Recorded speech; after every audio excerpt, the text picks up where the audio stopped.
Yo,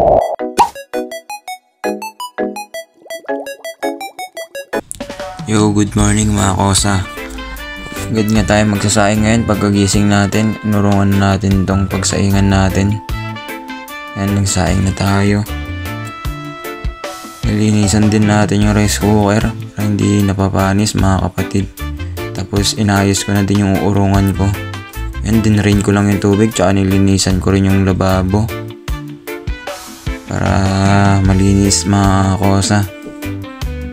All goods. Tapos pagkatapos kong inayos yung mga urungan ko, pinaliguan ko muna yung aso ko dahil kabaho nga tsaka daming kuto. Yan, nagluto na rin ako ng inabraw mga kapatid. Yan, masaya nga yung aso natin ngayon dahil freshness siya ngayon mga oso ko dyan. Pinaliguan ko na rin si tatay, ginayaan ko siya ng paligo. Kaya nga natin pinaliguan din yung aso para ipapakalbo natin tsaka papainuman natin ng pantanggal ng garapata mga kapatid. Yan, gumawa din ako ng kalamansi tsaka luya. Pampapogi mga kosa. Pampapogi pa talaga eh. Yan.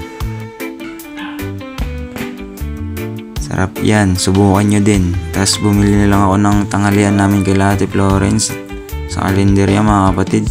Mais tsaka beans. Tapos sabaw kay Zeus. Tapos pagkatapos nga natin kumain at nag-urong na tayo. Yan. Nassemble ko pa yung camera para good shit yung kuha nga natin. Kinagabihan nga dumating si Kuya Addo galing Tarlac. Sinundo niya ako. Punta daw kami kay Kuyang.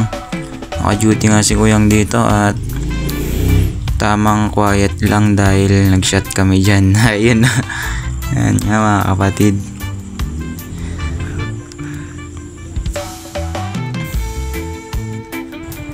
Yan nga kapatid, at ginawa pa nila akong example. Nahuli na naman ako.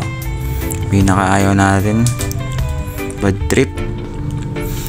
At pagkatapos din ng mga kaganapan mga kosa umuwi na rin kami ni Kuya Addo. At alas 4 na ng madaling araw. Yan.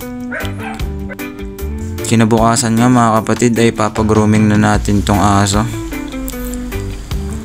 Papakalbo natin tapos papainuman natin ng pantanggal ng garapata. Yan nga mga kapatid, dahil wala nga tayong magawa ngayon magbibideo na lang tayo. Wala tayong pinagkakaabalan At may aso nga din kinakalbo dun. Yan, nag-withdraw muna si Utol.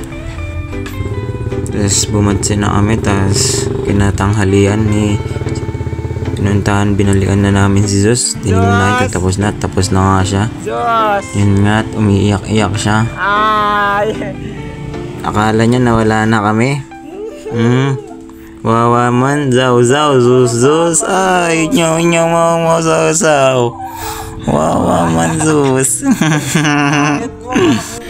At dyan kadami niyang ang utang mga kapatid. Nanginginig siya, nilalamig yata yung kaliligo.